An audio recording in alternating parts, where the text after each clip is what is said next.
நேற்று எஸ் ஜானகி அம்மா நம்ம சன் டிவிக்கு கொடுத்த ஒரு இன்டர்வியூட தொகுப்பை நம்ம பார்க்க ஆரம்பித்தோம். அதோட தொடர்ச்சி நிகழ்ச்சி தான் இன்றைக்கும். எனக்கு அந்த இன்டர்வியூ பார்க்கும்போது ரொம்ப ஏக்கமாயிடுச்சு. சின்ன சின்ன குழந்தைங்கள்லாம் அவங்கக்கிட்ட ஜானகி அம்மா அவங்கக்கிட்ட அவ்வளோ அற்புதமாக கேள்விகள் கேட்டுட்டு இருக்கிறாங்க. நம்மளுக்கு இந்த சான்ஸ் கிடைக்கலையே, அவங்கள நேரில் இன்டர்வியூ பண்ணுற அந்த பாக்கியம் கிடைக்கலையே அப்படின்னு தோணுச்சு.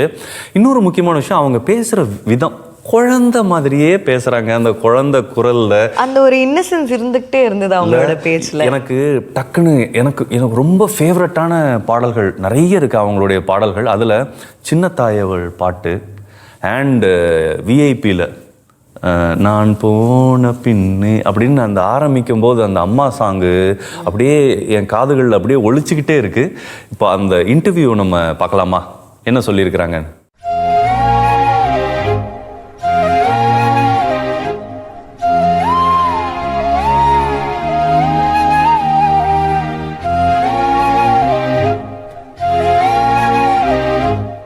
சாரு, எஸ் ஜானகி அம்மா அவர்கள் ஏகப்பட்ட பாடல்கள் பாடியிருக்கிறாங்க. தனியாகவே அவ்வளோ சோலோ சாங்ஸ் அவ்வளோ பாடியிருக்கிறாங்க.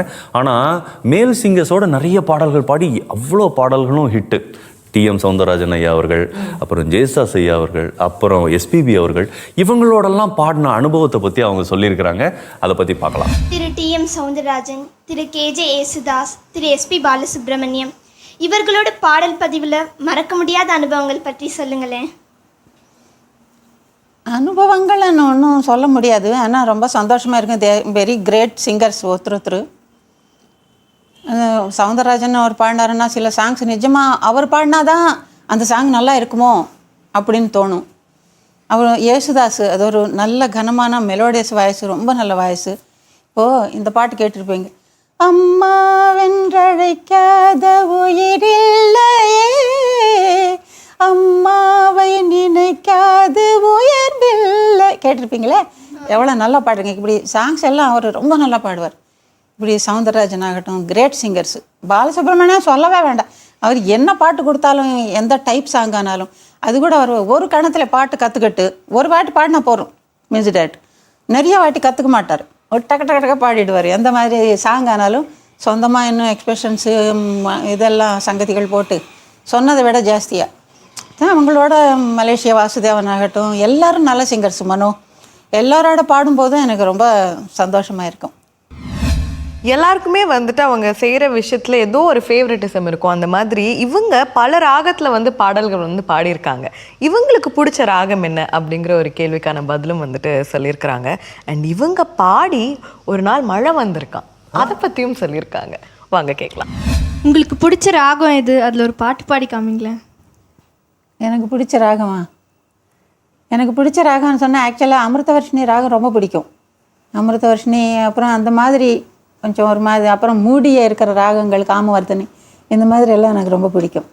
அமிர்தவர்ஷினி ராகத்தில் கங்கா கௌரி என்ற படத்தில் ஒரு பாட்டு எம்எஸ் விஸ்வநாதன் பாடி, ரொம்ப நல்ல பாட்டு, ரொம்ப நல்ல பாட்டு. பாடி காட்டுறேன் கொஞ்சம். அழகிய மேகங்கள் வானத்தில் திகழ அருள் புரிவாய் கங்கா கங்கா தாயே.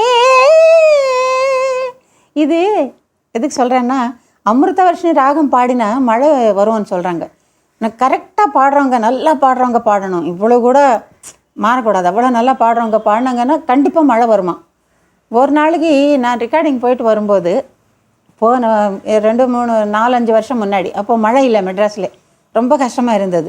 பீச்சில் எல்லாம் அதை ஹோமங்கள் அது கூட பண்ணாங்க அந்த டைம். அப்போது நான் நினச்சேன், சும்மா காரில் வரும்போது, நிஜமாக இந்த ராகம் பாடினா மழை வரும்ன்ற அந்த வார்த்தை நிஜமானா, நான் பாடினதுனாலே இல்லை, அந்த வார்த்தை அந்த அமிர்தவர்ஷினி ராகத்துக்கு அந்த மகிமை இருக்குன்றது சத்தியமானா, இப்போ நான் இந்த பாட்டு பாடினா மழை வரணும் அப்படின்னு நினச்சிட்டே அந்த பாட்டு பாடிட்டு வந்தேன். அழகிய மேகங்கள் வானத்தில் திகழ அருள் புரிவாய் கங்கா கங்கா தாயே, இப்படி பாடிட்டே வந்தேன். இந்த பாட்டு பாடி முடிக்கிறதுக்குள்ளே என் கார் மேலே தூறல் விழுந்தது. நிஜமாக ரொம்ப ஆச்சரியமாக இருந்ததுன்னா, நான் கிரேட்டாக பாடினேன்னு இல்லை, அந்த ராகத்துக்கு மகிமை இருக்குது அப்படின்னு சொல்லி கடவுள் சொல்லி கொடுத்துட்டு. எஸ் ஜானகி அம்மா அவர்களுடைய குரலுக்கு ஏகப்பட்ட ரசிகர்கள். அந்த காலத்தில் மட்டும் இல்லை, இந்த காலத்துலேயும் எந்த காலத்துலேயும் அவ்வளோ ரசிகர்கள் கண்டிப்பாக இருப்பாங்க, இப்பவும் இருக்கிறாங்க. ஆனால் அவங்க வீட்டில் அவங்களுடைய ஃபேன்ஸ் யார், ரசிகர்கள் யார் அப்படிங்கிறத அவங்களே சொல்லியிருக்கிறாங்க. அண்ட் இன்னொரு விஷயம் தெரியுமா, அவங்க சூப்பராக மிமிக்ரி பண்ணுவாங்க. அண்ட் குழந்தை வாய்ஸ்லலாம் நிறைய பாடல்கள் பாடியிருக்கிறாங்க. அதை பற்றியும் சொல்லியிருக்கிறாங்க. வாங்க பார்க்கலாம். உங்கள் மகன் மருமகள் பற்றி சொல்லுங்களேன். மகன் கிட்டார் வாசிப்பான். அப்புறம் ஒரு கம்பெனி அமிர்தவர்ஷினி, எங்கள் பேத்தி பேர் அமிர்தவர்ஷினி. அமிர்தவர்ஷினி பேரில் ஒரு கேசட் கம்பெனி இருக்குது. அதில் அவங்க ப்ரொடியூஸ் பண்ணி சில ப்ரைவேட் சாங்ஸ் எல்லாம் நான் பாடிருக்கேன். கேசட் ரிலீஸ் கூட ஆகிப்போச்சு. அந்த மாதிரி ப்ரொடியூசராக இருக்கான். கிட்டார் நல்லா வாசிப்பான். எங்கள் மருமகள் டான்ஸ் பண்ணும், கூச்சிப்பூடி பரதநாட்டியம் ரெண்டும் கூட. ரொம்ப உமா முரளி கிருஷ்ணான்னு பேர். ரொம்ப நல்லா டான்ஸ் பண்ணுவாள். அவங்களுக்கு கூட உங்கள் பாட்டு ரொம்ப பிடிக்கும்ல? ரொம்ப பிடிக்கும். என் ஃபேனுன்னு சொன்னால் எங்கள் husband first fan, second fan எங்கள் பையனு. எங்கள் மருமகளுக்கு என் சாங்ஸ் எல்லாம் ரொம்ப பிடிக்கும். அன்றைக்கும் இன்றைக்கும் குழந்தை குரல்லையும் வயதான குரல்லையும் பாடுறதுக்கு உங்களை அடிச்சுக்க இந்தியாவில் ஆள் கிடையாது. இதுக்கு நீங்கள் என்ன பயிற்சி எடுத்துக்கிறீங்க? அது பயிற்சி ஒன்றும் கிடையாது, ஆட்டோமேட்டிக்காக பாடுறது தான்.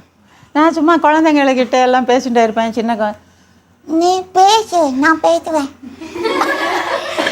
நீ அப்படி சொல்லு, இப்படி பண்ணாதே, ஐயோ போகாதே, அண்ணன் விட்டு போகாதே. இப்படியெல்லாம் குழந்தைகிட்ட ஜாலியாக பேசி பாட்டு கூட அப்படி தான் பாடுவேன். அவ்வளோதான், பயிற்சி ஒன்றும் கிடையாது. குழந்தை குரலில் ஒரு பாட்டு பாடி காமிக்க முடியுமா? ஓ பாடுவேனே. நீ கேட்டிருப்பியே கண்ணா நீ எங்கே கேட்டியா, ருசி கண்ட பூனை சினிமாலே.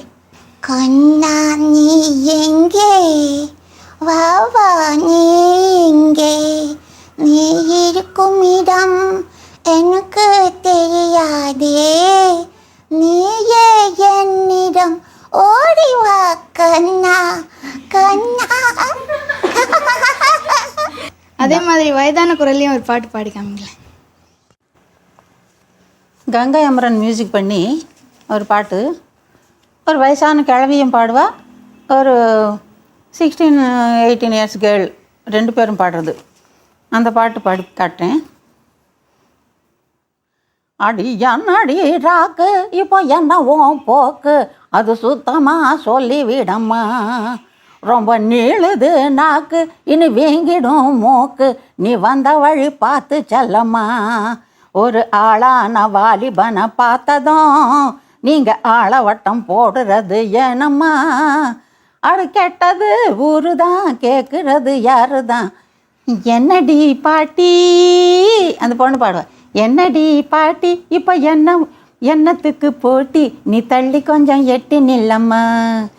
நீ காஞ்சி போன தொண்டை, கலைஞ்சு போன கொண்டை, இளங்கன்னியரை கண்டு கொள்ளம்மா. அட சிட்டான் சினுக்கு சிட்டு தான், இந்த சிட்டுகளத்தனையும் லட்டு தான். அடித்தான் ஓஞ்சது அப்புறம் ஏன் துள்ளுது, என்னடி ராக்கு இப்போ என்னவோ போக்கு, அடி சுத்தமாக சொல்லிவிடம்மா. ரொம்ப நீளுது நாக்கு, இனி வீங்கிடும் மூக்கு, நீ வந்த வழி பார்த்து செல்லம்மா. அப்படி ரெண்டு பேரும் பாடுறது பாடிருக்கேன். அதனால் ஒரே ரெக்கார்டிங்கில். இப்போ இருக்கிற பாடல்களில் கூட இந்த கம்ப்ளைண்ட் சொல்லுவாங்க, ரொம்ப இன்ஸ்ட்ருமெண்ட் சவுண்டு தான் கேட்குது, என்ன வசனம் பாடுறாங்கன்னே புரிய மாட்டேங்குதுன்னு. ஆனால் 25 வருஷத்துக்கு முன்னாடியே ஜானகி அம்மா கிட்ட இந்த கேள்வியை குழந்தைங்க கேட்டிருக்கிறாங்க, ஏன் இப்படி இருக்குது, இன்ஸ்ட்ருமெண்ட் சத்தம் அதிகமாக கேட்குது, வாய்ஸ் கம்மியாக கேட்குது அப்படின்னு. அதுக்கான பதில் அம்மா சொல்லியிருக்காங்க. அது மட்டும் இல்லாமல் நெஞ்சத்தை கில்லாதே படத்தில் வித்தியாசமான ஒரு வாய்ஸில் பாடியிருப்பாங்க, அதை பாடிய காமிச்சிருக்காங்க, கேட்கலாம். இன்னைக்கு பாடல் வார்த்தைகளையோ குரல் இனிமையோ விட எலக்ட்ரானிக் இசை கருவிகளின் இசை தான் முக்கியமாக போயிடுச்சு. இப்படியே போனால் ஆங்கில படங்கள் மாதிரி பாடல் வரிகளே இல்லாத இசை தொகுப்பு மட்டுமே வர நிலைமை நம்ம படங்களுக்கும் வந்துடுமோன்னு பயமாக இருக்கே. நானும் நிஜமாக நல்லா கேள்வி. ஒரு ரெக்கார்டிங்கில் ஒரு வார்த்தை கிளியராக இல்லாமல் போச்சு.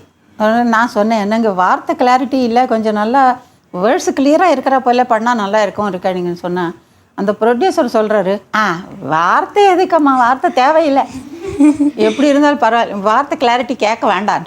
அப்போ எதுக்கு பாட்டு நீ சொன்ன போல லல லாலான்னு வச்சு தத்த தத்த தத்த தத்த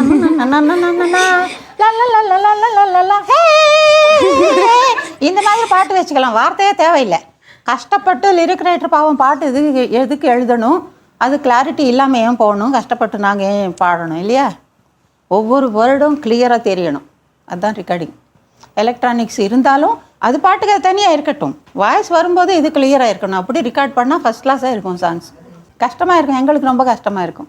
இப்போ எல்லோரும் சொல்கிறாங்க, என்னங்க இப்போ பாட்டெல்லாம் வார்த்தையே புரிய மாட்டேங்குது அப்படின்னு சொல்கிறாங்க. ஏன் புரியாது? என்னங்கன்னு சொல்ல என்னங்கன்னு தெரியணும் இல்லை? பாடுறவங்க இன்னும் என்னங்கன்னு சொல்லாமல் வேறு ஏதோ சொல்ல மாட்டாங்க, அதுதான் சொல்லுவாங்க. அது கிளியராக ரிஜிஸ்டர் ஆகணும்.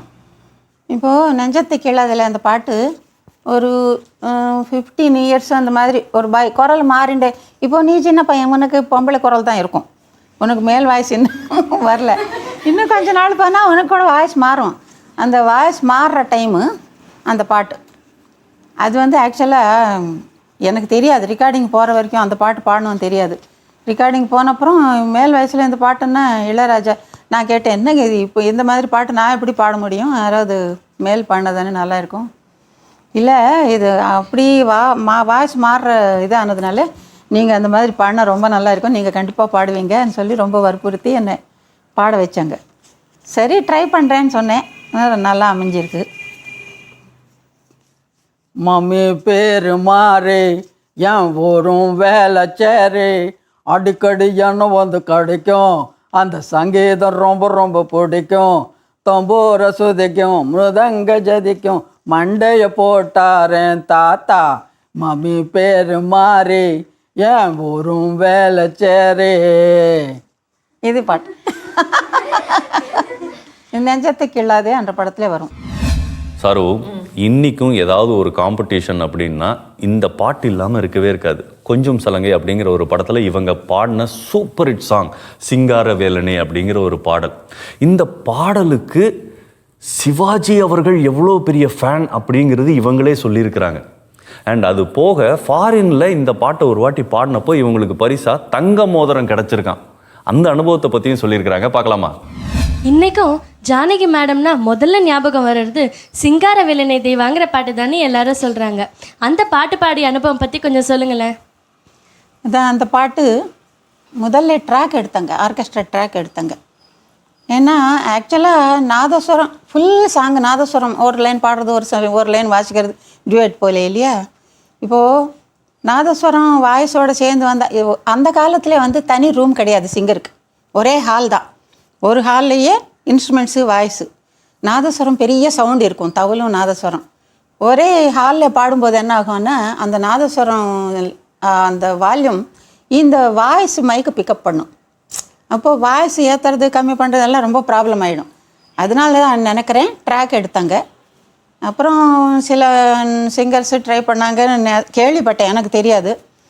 அப்புறம் பீலியில் அம்மா இல்லை, பீலியில் கிரேட் சிங்கர், ஓல்டு சிங்கர், ரொம்ப நல்ல எத்தனையோ சாங்ஸ் நீங்கள் கேட்டிருப்பீங்க பழைய சாங்ஸு. அந்த அம்மா தான் சொன்னாங்களாம், இப்போ இருக்கிற சிங்கர்ஸில் இந்த ரேஞ்சு மேலே நாதஸ்வரம் ஹை ரேஞ்ச் இருக்குது, அந்த டாப் ரேஞ்சில் பாடணுன்னா இந்த பாட்டு எஸ் ஜானகி தான் பாட முடியும் அப்படின்னு சொல்லி. நான் இன்றைக்கி வரைக்கும் அந்த அம்மாவுக்கு தேங்க்ஸ் சொல்லிகிட்டே இருப்பேன். ஏன்னா நான் பாட மாட்டேன்னு சொல்கிறது வேறு, இன்னொரு சிங்கரை பற்றி சொல்லி அந்த சிங்கரை பாட வைங்கோன்னு சொல்கிறதுக்கு எவ்வளோ நல்ல மனப்பான்மை இருக்கணும் இல்லையா? அதனால் அவங்களுக்கு நான் எப்போவுமே தேங்க்ஸ் சொல்கிறேன். ஃபஸ்ட்டு என்ன பண்ணாங்கன்னா ஒரு டெஸ்ட் ரெக்கார்டிங் எடுத்தாங்க ஒரு சின்ன ஸ்டுடியோவில். ஏன்னா காம்பினேஷன் வாய்ஸு நாதஸ்வரம் காம்பினேஷன் எப்படி இருக்கணும்னு பார்க்கணும் இல்லை? டெஸ்ட் ரெக்கார்டிங் எடுத்து ரொம்ப பிரமாதமாக இருக்குன்னு சொல்லி அப்புறம் பெரிய ஸ்டுடியோவில் ஃபைனலாக ரெக்கார்ட் பண்ணாங்க. ரொம்ப நல்லா ஜீவான்னுட்டு அவர் ரெக்கார்ட் பண்ணார் அருணாச்சலம் ஸ்டுடியோவில். ரொம்ப நல்லா ரெக்கார்ட் பண்ணார், வாய்ஸு நாதஸ்வரம் ரெண்டும் அப்படி கலந்து போகிற போல ரொம்ப நல்லா ரெக்கார்ட் பண்ணாங்க. அந்த பாட்டை கொஞ்சம் பாடி காட்ட முடியுமா? சிங்காரவேலனே தேவா அருள் சீராடும் மார்போடு வா சிங்கார வேலனே தேவா. முன்ன போல தான் ஒரு சின்ன பாப்பா, சின்ன பொண்ணுன்னா நீ இன்னும் சின்ன பாப்பான்னு வச்சு ஒரு 15-16 இயர்ஸ் கேர்ள் லண்டனில் நான் ப்ரோக்ராம் போனப்போ இந்த பாட்டு வேணும்னு கேட்டேன். அம்மா நீங்கள் அந்த பாட்டு பாடுவீங்களா எனக்காக? கண்டிப்பாக உனக்காக பாடுறேன் கண்ணான்னு சொன்னேன். பாடினேன். ஓடி வந்து ஸ்டேஜில் தன் கையில் உள்ள மோதிரம் என் கையில் போட்டு கட்டி பிடிச்சிட்டு முத்தம் கொடுத்துட்டு ரொம்ப சந்தோஷப்பட்டு போய் உட்காந்தேன். நான் சின்ன சின்ன பசங்க கூட உங்களை போல் பசங்க கூட அந்த பாட்டு ரசிக்கிறாங்கன்னா அந்த பாட்டு எவ்வளோ கிரேட்டு இல்லையா? அது உலகம் இருக்கிற வரைக்கும் அந்த பாட்டு அழியாதுன்னு நினைக்கிறேன் நான். சிவாஜி கணேசன் கூட ஒரு வாட்டி நான் ஒரு ஃபங்க்ஷனுக்கு போனேன். எல்லா ஸ்டார் நைட்டோ என்னமோ ஞாபகம் இல்லை, ரொம்ப வருஷம் முன்னாடி. நான் ஸ்டேஜில் பாடிட்டு ஒரு 5-6 படிக்கட்டு இருக்குது அந்த ஸ்டேஜுக்கு. நான் இறங்குறேன். இப்படி இறங்கும்போது சிவாஜி கணேசன் ஏறுறாரு. நான் இறங்கிட்டே இருக்கேன். அவர் ஃபஸ்ட்டு படிக்கட்டு நான் இறங்கினேன், ஃபஸ்ட்டு படிக்கட்டு அவர் ஏறுறாரு. என்னை பார்த்த உடனே அப்படியே இப்படி நமஸ்காரம் பண்ணிட்டே, நிச்சயமாக இப்படி நமஸ்காரம் பண்ணிட்டு அப்படியே நின்றுட்டார். ஜானகி. நானும் அப்படியே நமஸ்காரம் பண்ணி நின்று 5 நிமிஷம் நாங்கள் ஒருத்தர் அப்படி பார்த்துட்டு நின்றுட்டே இருந்தோம், அசைவே இல்லை. அதுக்கப்புறம் அவர் சொல்கிறேன், என்னம்மா பாடினம்மா சிங்காரவேலனை பாட்டு, அந்த பாட்டு அப்படி பாராட்டினார் அவர். கோடிக்கணக்கான மக்களுக்கு ஃபேவரட் சிங்கர் வந்து கண்டிப்பாக எஸ் ஜானகி அம்மாவாக தான் இருந்திருக்கும். ஆனால் இவங்களுக்கும் ஒரு ஃபேவரட் சிங்கர் இருப்பாங்கல்ல, அது யார் அப்படிங்கிற ஒரு ஆர்வத்தில் அந்த கேள்வி கேட்டிருக்கிறாங்க. அண்ட் அவங்களோட ஃபேவரட் பாடல் என்ன அப்படின்னும் கேட்டிருக்காங்க. அதுக்கான பதிலை கேட்கலாம். இன்றைய பாடகிகளில் உங்களை கவர்ந்தவர்கள் யார் யார்? இன்றைய பாடகிகள் எல்லாரும் ரொம்ப நல்லா பாடுறாங்க. எல்லாரும் ஃபஸ்ட் கிளாஸாக பாடுறாங்க. எல்லா சாங்ஸும் நல்லா பாடுறாங்க, எல்லா டைப்பும், எல்லா குழந்தைங்களும். அதில் யாராவது ஒருத்தர்னு இருக்கணுமே. ஒருத்தர் என்ன எப்படி சொல்ல முடியும்?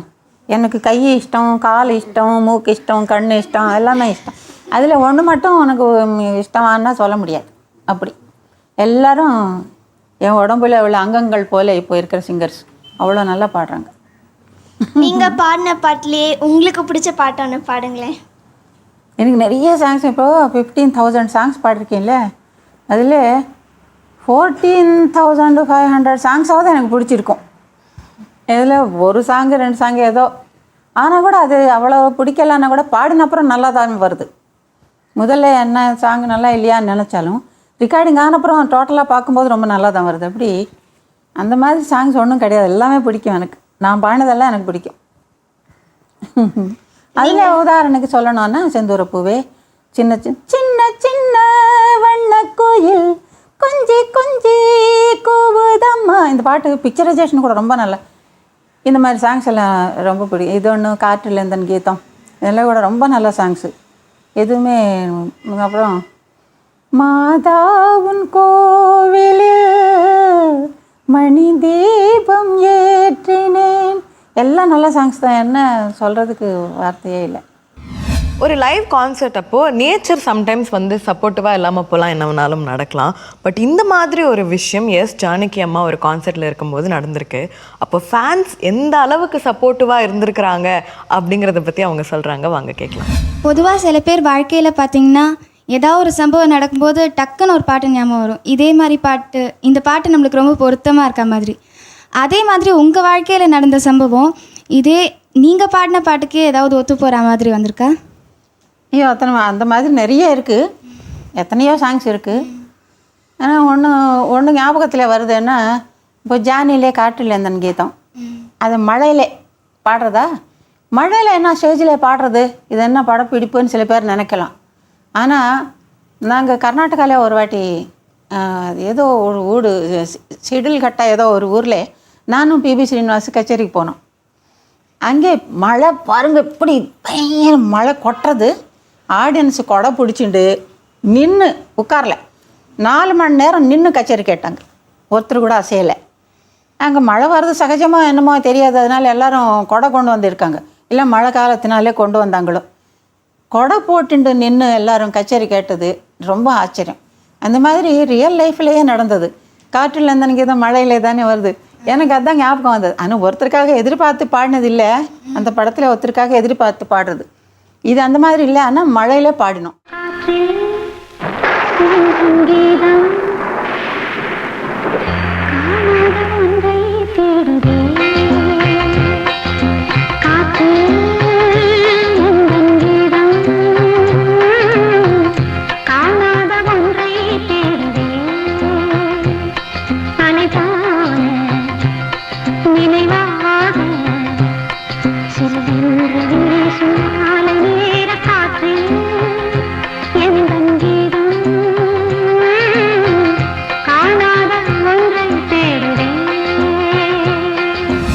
இந்த குழந்தைங்க ஒரு ஒரு கேள்வியும் கேட்கும் பொழுது அவங்க முன்னாடி அவங்க பாடியெல்லாம் காட்டும் பொழுது எனக்கு நிஜமாவே அந்த குழந்தைங்கள பார்த்தா கொஞ்சம் பொறாமையாக இருக்குது அப்படின்னு தான் சொல்லணும்.